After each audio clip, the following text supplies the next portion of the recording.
आज हम जानते हैं इष्टोपदेश का परिचय। इष्ट का अर्थ सुख और प्रिय होता है, अर्थात जो आत्मा का प्रिय इष्ट का हितकारी होता है उसको इष्ट कहते हैं। इष्ट का कथन या प्रतिपादन को इष्टोपदेश कहते हैं। संसार में स्थित भव्यात्माओं को मोक्ष सुख या आत्मीय सुख ही इष्ट है। सुख एक कार्य है, वह कार्य बिना कारण नहीं होता। मोक्ष सुख का कारण है सम्यक दर्शन, सम्यक ज्ञान, सम्यक चारित्र।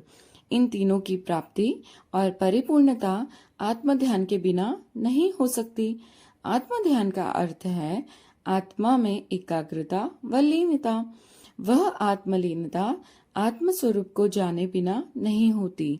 अतः पूज्यपाद स्वामी ने इस ग्रंथ में उस इष्ट स्वात्म स्वरूप का यथावत प्रतिपादन किया है, इसलिए ग्रंथ को इष्टोपदेश कहते हैं।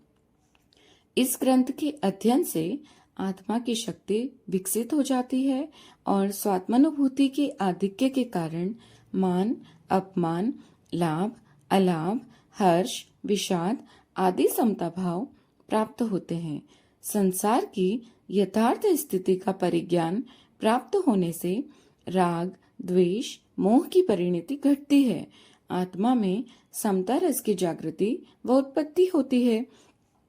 उसका रसाद्वन करने वाले के कर्म बंधन टूट जाते हैं और अनंत दर्शन, अनंत ज्ञान, अनंत सुख और अनंत वीर्य चतुष्टय प्राप्त होता है तथा वह निरुपम मुक्ति सुख का स्वामी बन जाता है।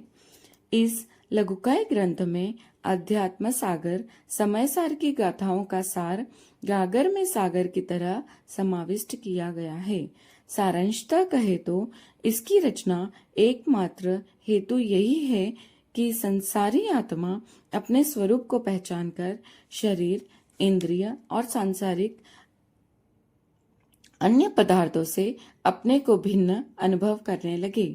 मैं भावना करता हूँ कि स्वरूप संबोधन कृति जन जन में प्रचारित हो तथा सभी इसके माध्यम से ग्रंथ का भाव हृदयंगम कर महान पुण्य का अर्जन करें एवं मनुष्य पर्याय सार्थक करें।